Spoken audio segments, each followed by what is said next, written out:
What is up, everybody? Tomorrow is Earth Day, and for you kids out there, I'm going to teach you, and some of the adults actually, I'm going to teach you how to lower your carbon emissions, reduce the amount of carbon that's in the air through CO2 sequestration. Big word for photosynthesis, okay? And we'll talk about that probably in another video.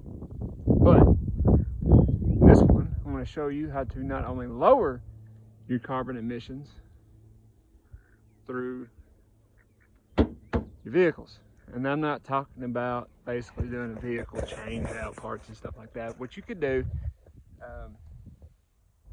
if it's legal, that is. But mainly I want to talk about burning fossil fuels for energy, okay?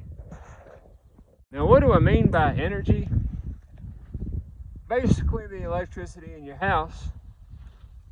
If you have to flip a switch or plug it in, it requires electricity. That is energy, okay?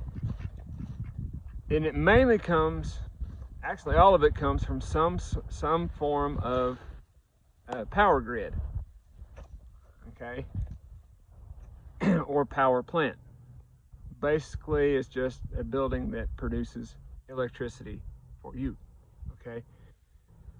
Now, the problem with this is a lot of them burn fossil fuels such as coal,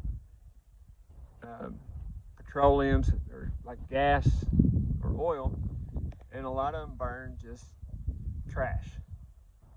Like, I don't have trash around here. I keep my farm pretty clean.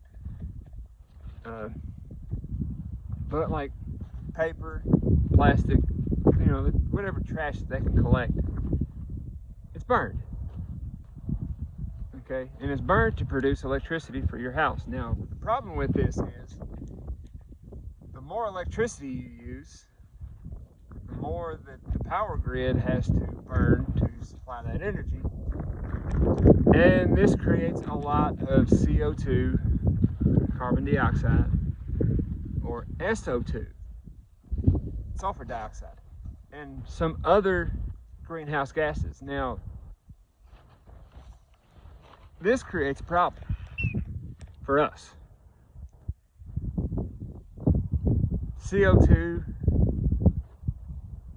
creates basically the Earth's kind of heat. So we got a lot of global warming going on right now. And that's due to the amount of CO2 that's in the atmosphere, among some other greenhouse gases, okay? But all of them can be lowered, okay, through just natural processes. Now, there are certain ways that we can actually battle this. One is you can install a solar panel. I got this hooked up to my electric fence here while I release the goats in here, actually. And the other one is a wind turbine. Now, a wind turbine kind of likes to work in the alternator in some of your vehicles, okay? The alternator in your vehicles is belt driven. It has a belt that goes around it that turns the alternator, that provides the electricity to run your radios, your DVD players, your, you know, whatever requires electricity in your vehicle. A wind turbine, basically the same thing as the alternator, but instead of a belt driven alternator, it uses the wind. The wind turns these big propellers, which in turn turns an alternator, which charges a battery or, you know, something to hold a charge, to hold the electricity. Solar panels here are a little bit different. They require the sunlight basically. Okay, charges a battery, and that battery charges my fence here. But this battery can be hooked up to a charge controller and an inverter to convert direct current to alternating current, which can in turn charge up your house, provide your house with electricity. Now, the problem with using solar panels and wind turbines is they're highly expensive. One solar panel will cost around $150, and I think a wind turbine is right around $2,000. Okay, so it's not practical for power plants to switch over to either wind or solar panels.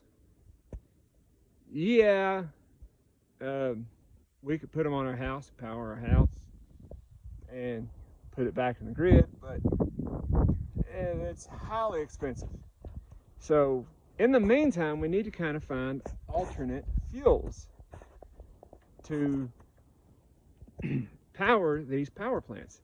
And a lot of them you can run in vehicles. And one of them I'm going to talk about is, you've probably seen it in your mother's medicine cabinet, is alcohol. Okay, those alcohol wipes or those disinfectant wipes, or maybe she's got a bottle of it in the house. Yes, those can be used to produce energy, but there are limiting factors, like how much sugar do we have. Okay, we don't want to create a shortage of food to kind of produce this. So what can we do? Now, alcohol is formed when yeast eats sugar. Okay, that sugar can come from sugar cane, it can come from different types of grain, and it can also come from different types of fruits. Okay, I'm standing here next to, back's kind of hurting too, my apple tree here. This here is a Golden Delicious apple tree, and behind the camera here I got some Honeycrisp apple trees. Hoping to get some apples for me to eat. Okay, me to consume. All right, but we can grow plants to produce alcohol to not only fuel our vehicles, but fuel these power plants. And there's minimal effort, okay, minimal amount they have to really do to convert over to power, convert over to alcohol instead of burning coal. Now, this is not like, it's not a me problem, it's not a you problem. This is more, the power plants have to consult with a couple of different individuals to produce the alcohol. Okay, another form that we can use, because a lot of this has to kind of do with certain times of year and climate conditions. Let's say it's not a good year. Get it behind me here. Those are honeybee hives. Okay, now the reason we call them honeybees is they actually make more than they consume. Okay, now, and some people will disagree with me on this, some will.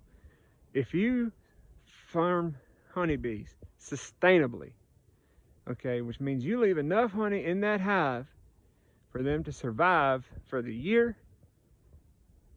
then we could actually take the surplus, just means extra, use that to convert to alcohol to be able to burn in power plants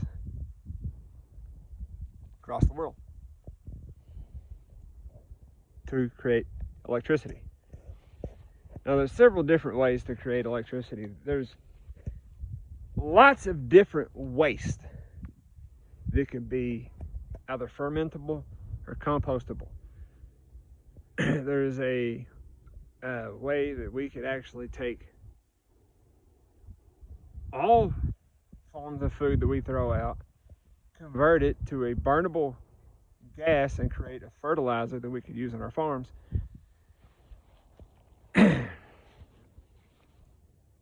And produce electricity that way.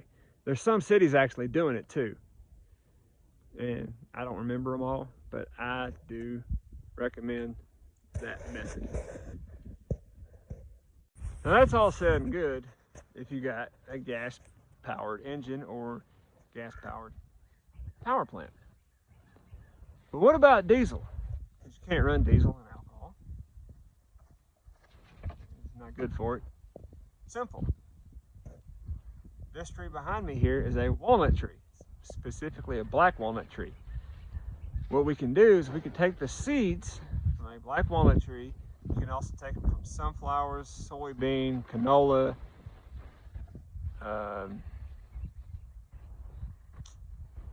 those are the only three that I know right offhand. There's tons out there that I just don't know. We can press the seed to make oil, okay? And basically this is just like cooking oil, okay? We can run that in the diesel engine straight, or we can take used cooking oil, okay? Run it through filters, get the pH sort of balanced in them because they're going to be different oils. Remove the what's called glycerin out and use that to be put into our diesel engines to run a diesel engine.